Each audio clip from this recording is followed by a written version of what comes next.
بھانپ لے کہ کوئی خطرہ ہے تو پھر اس چور کو اندر داخل ہونے کی ضرورت نہیں. اور چوکیدار ہوئے کمزور تے ستا پیا ہوئے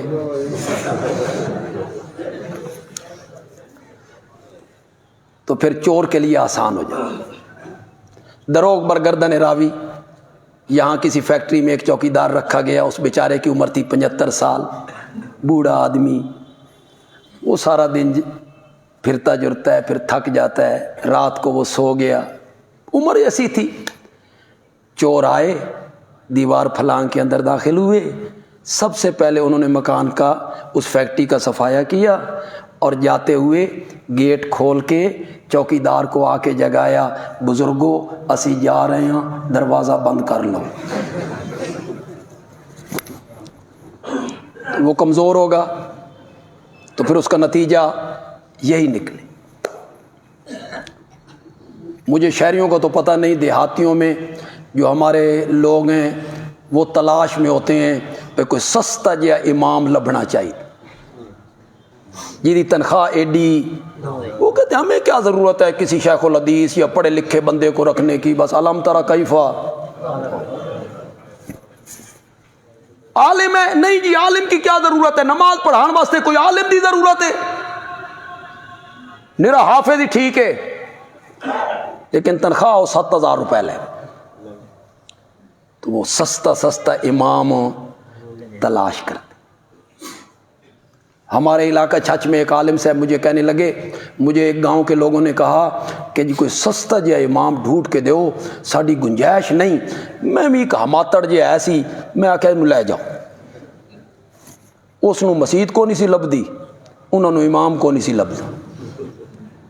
اب وہ جو امام میں نے بھیجا وہ نماز پڑھانے لگا, تو وہ نماز ختم کرتے ہوئے کہتا السلام علیکم ورحمۃ اللہ, الصلاۃ خیر من النوم.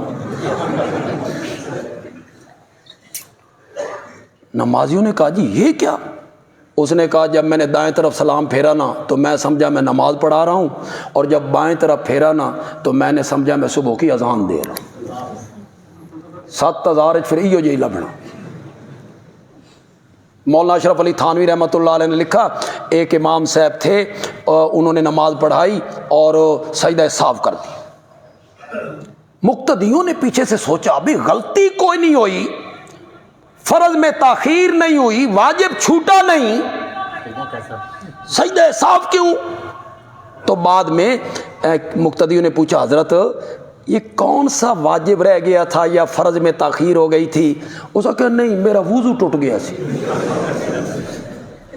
اس نے سمجھا وضو ٹوٹ جائے بھی سجدہ صاحب نال قابو ہوگا. 7,000 پھر انہیں ہی لبنے نے. تلاش کیا کرو سستے مولوی مسجدوں میں. دیہاتوں, ہمارے دیہاتوں میں جب کوئی عالم اور خطیب صاحب آتے ہیں, مجھے رکھ لو جی آپ کی مسجد خالی ہے, تو وہ لوگ کہتے ہیں آؤ جی جمعے ٹیسٹ دو, جمعہ پڑھاؤ. اس نے جا کے جمعہ پڑھایا, پھر بعد میں بندے بیٹھ گئے, نے کہا صورت چنگیز, معیار دیکھیں, آپ لوگوں کا معیار دیکھیں, صورت چنگیز.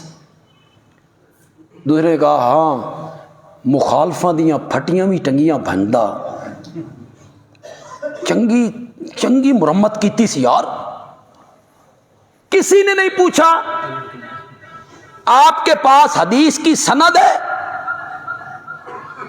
قرآن کی تفسیر آپ نے پڑھی ہے, فقہ کے مسائل آپ جانتے ہیں؟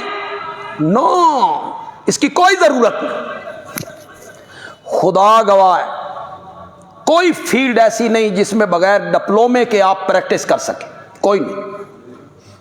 جس آدمی کے پاس LLB کی سند نہیں وہ چیمبر نہیں کھول سکتا, نہیں کھول سکتا. MBBS کی ڈگری نہیں وہ MBBS نہیں لکھوا سکتا, پریکٹس نہیں کر سکتا, ڈگری ضروری. واحد جگہ ہے کسی سند کی, ڈپلومے کی کوئی ضرورت نہیں. توتی کیسے بولتی ہے, مخالفین کی پھٹیاں کیسے اڑاتا ہے، یہ معیار ہے ہمارا، خطابت کے لیے یہ معیار ہو گیا ہے ہمارا۔ چور کو سب سے زیادہ خطرہ چوکیدار سے ہوتا ہے، وہ چوکیدار کو ختم کرنا چاہتا ہے، پھر اس کا کام آسان بنتا ہے۔ منکرین حدیث کو سب سے زیادہ خطرہ محدثین سے ہوتا ہے، جو حدیثیں لکھنے والے علماء ہیں۔ امام بخاری ہے، امام مسلم ہے، امام ترمذی ہے، ابن ماجہ ہے، نسائی ہے، محدثین ائمہ مجتہدین، سب سے زیادہ خطرہ ان سے ہوتا ہے۔ ان کی کردار کشی کرتا ہے، وہ سمجھتا ہے اگر یہ مجروح ہو گئے تو ان کی کتابوں سے اعتماد اٹھ جائے، اس لیے وہ حملہ کرتا ہے محدثین پر، ان کی کردار کشی کرتا ہے۔ امام بخاری رحمت اللہ علیہ، انہوں نے اپنی کتاب الصحیح، جسے آپ بخاری شریف کہتے ہیں، بیت اللہ میں بیٹھ کے لکھی تھی۔ ہر حدیث کو نقل کرنے سے پہلے وہ غسل فرمایا کرتے تھے، پھر استخارہ کرتے تھے، پھر 2 رکعت نماز نفل پڑھتے تھے، اس کے بعد اس حدیث کو پورے وثوق کے ساتھ اپنی کتاب میں درج کیا کرتے۔ میں یہ نہیں کہتا کہ اس میں جتنی حدیثیں ہیں وہ سب صحیح ہیں، میں یہ نہیں کہتا، انسان ہے، وہ انسان سے غلطی ہو سکتی ہے، اس میں کوئی شک نہیں۔ دنیا کی واحد کتاب ایک ہی ہے جس کے ماتھے کا جھومر ہے، ذالک الکتاب، ایک ہی ہے۔